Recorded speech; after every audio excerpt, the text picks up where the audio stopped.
All right, Rich, we're back. We're back. So today we have Stoli. Stoli, I guess this is an international company. Yeah, Stoli's everywhere. Obviously, people know it as Russian vodka company, but it's sold everywhere. You can find it in your local liquor store. And, how does it get there? You need importers into the country. The debtor in this case is actually Stoli Group USA, and that's what they do. They import Stoli into America. The first question there, though, we have Stoli, the big company. Right. Stoli USA, is that a subsidiary of Stoli, the big company? Yeah, they're an affiliate. Just walk us through. So a subsidiary of a bigger company can file bankruptcy on its own? Yep. Even if the bigger company is okay? Yeah, you see it. It's run separately as an affiliate. So Stoli, the international company, is not filing bankruptcy? No, this is Stoli Group USA. They actually are co-debtors with Kentucky Owl Bourbon, which is also an affiliate of Stoli. What does an affiliate mean in this context? Like, is an affiliate affiliated or is it owned by Stoli? Well, they were created to be importers of Stoli products. So it's like, formed by the larger company, but run independently. Okay, and since they're run independently, they're able to file bankruptcy on their own. How does this happen? Like, people drink vodka, right? Are people not drinking vodka anymore? Yeah, I do. You do. I'm sure you do. People drink vodka. It's just demand has gone down. There's just so many other products out there now. Your ready-made drinks, your White Claws. I saw one over the weekend. Malibu now makes like their own ready-made drinks. Stoli never really adapted. They never made their own. They weren't really in that whole, ready-made cans. You see it all high noons. You see these things all over the place. They don't have their version of that. So that hurt their market share. So people are just really less interested in those type of traditional alcohols. To be honest, I don't prefer Stoli. If I go to buy vodka, I don't think of buying that. All around, demand was down. And couple that with younger people looking for healthier lifestyles, they're not going and just getting this kind of vodka anymore. That seems more old-fashioned. Does that feel like the primary driver here? Is it really just change of taste? Are there other business problems that happened? They had a lot of business problems, a lot of legal challenges back in Russia. Now, when Putin took over, not to give a history lesson here, but around 2000, he started going back and fighting to retain all these trademarks. Stoli was one of them. So they had a ton of legal battles all throughout the last couple of decades where he was trying to take back the Stoli trademark to the Russian government. The owner of Stoli actually had to wind up leaving Russia because he was outspoken against Putin, so he left Russia. In 2024, he was providing aid to Ukraine. He was then labeled an extremist. And seemingly in retaliation to that, the Russian government seized a couple of his facilities in Russia. He had losses of about $100 million. Coincidentally, make of it what you will, but the next month there was a giant ransomware attack on the company. We're talking about how there's an issue selling Stoli in America because there's not ready-made drinks. But I imagine the importer doesn't control that. The importer is kind of at the whim of the producer. Right, because they're not making the product. If they had those products to import, right. They would have had a better outcome, but they just didn't have it. So, I see your point. It's nothing they really did in terms of mismanagement, but they were impacted by it. If the larger company is doing okay, the importers of each other country are then kind of impacted by what the larger company does. And that larger company might be thinking about an entire nation's worth of products to sell. Right? But the importer, if you shy away from that market, the importer is really susceptible to bankruptcy or financial trouble. Right. And it's interesting. I don't know how this works in other countries. I don't know if they have an importer into England.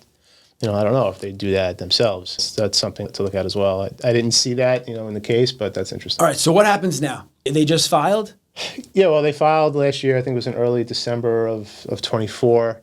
They filed. They pretty immediately filed the first day motions, typical first day motions that they have to file to make sure they can continue to operate the business. They filed a motion to set bar dates for creditors to file claims. You need to know what you're up against. You need to know if you're going to file a Chapter 11 and try to restructure, you need to know the amount of debt that you have. The creditors are going to come and file. You can't restructure that debt until they file their claims. So you need to know what's coming. So you file the motion for the bar date so creditors can file their claims, and that's very typical. They filed a motion to continue to use their cash management processes. I think we've discussed in the past when you file an 11 per the code, you're required to basically shut down your accounts and reopen these what they call debtor in possession accounts. That's really harmful to a business. That can really delay your operations for a while. So they filed a motion to continue to use their cash management. That was approved. They filed a motion to pay wages. You want to continue to run your business, sure. You got to pay your employees. Otherwise, they're not going to work. They can't have a shutdown of work, so they need that motion granted. And they filed a motion to use their cash collateral, meaning, money coming in. They want to be able to use it to operate the business. to pay for goods or services, any overhead, without having to continuously come back to the court for approval. They just want, this initial approval so they can operate their business right away. So all that was done, all that was granted, and from there they were on their way to try to restructure. All of the products they're purchasing are from Stoli. Well, I don't know if they're bottles or they get their cans or that kind of stuff. I don't know if that comes from Stoli. They do have other vendors. I'm not sure how many vendors they have, but they do have other vendors and companies. Like Stoli could just say, I'm going to create another affiliate and be able to import that way and just drop this bankrupt company. I mean, the other question would be, right? Stoli could just absorb this company and presumably find a way to get rid of the bad debt or something. I know that's very speculative. They could, you would be talking about a buyout, then they'd have to deal with all the debt and make deals with all the creditors. And I think it highlights the concept of you could have a large company and take a part of the company that you don't love or is not overly profitable and throw it in a different bucket, and it could be unprofitable and that could file bankruptcy, but won't harm the entire rest of the company. Yeah, there might be moves they could make so it has as minimal of an impact as possible. Yeah. But it's going to have an impact. So what'll happen now? What do we perceive happen in the next few weeks, months, year, whatever? So we're going to have to resolve this litigation with their largest creditor, Fifth Third Bank. All right. They filed motions revolving around the use of cash collateral. Because up until now, they're saying debtors are using the cash collateral unfettered. They're paying estate professionals whatever they want, and there's really no checks. They're basically saying, well, we need to kind of rein this in because they're grossly mismanaging the company. They're losing a lot of the collateral. Their equity's eroding. So now, as the creditor, hey, we're not protected. So they're trying to rein in, how they spend the money. And they're trying to come up with a settlement, and that's been very difficult. And there's been some heavy litigation going on there around that. The parties disagree on how much equity is in the company. Obviously, debtors saying, there's a ton of equity. Fifth Third Bank, you're protected. Don't worry about it. And Fifth Third saying, well, hold on. We have receipts here. We have statements that you've provided which show you're losing money month after month since the case was filed. We need to stop this now before we hit a point of no return. They filed another motion to appoint a trustee. Now remember, the debtors in this case are operating as debtors in possession, so they're running the company themselves. The reason you do that is because you would say they're in the best position to run their company.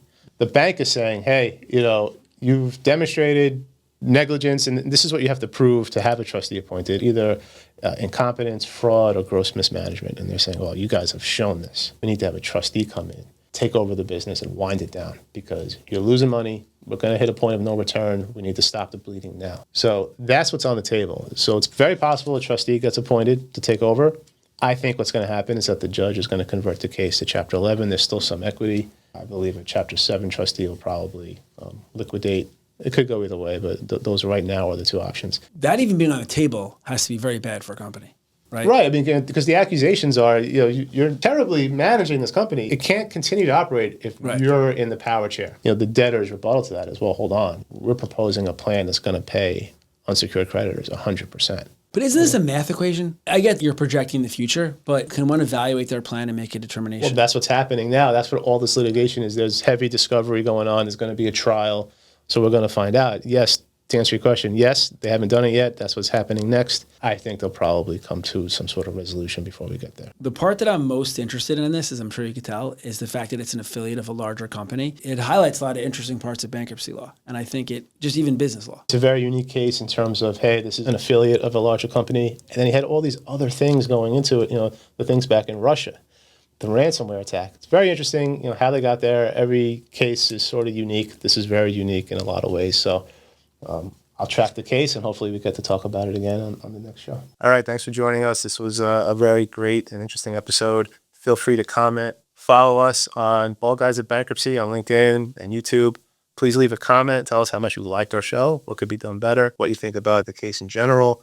If you want to send us any product, you know where to find us. I think we'll have the information down there below. No, just kidding. Thank you, and see you next time. Bald guys of bankruptcy.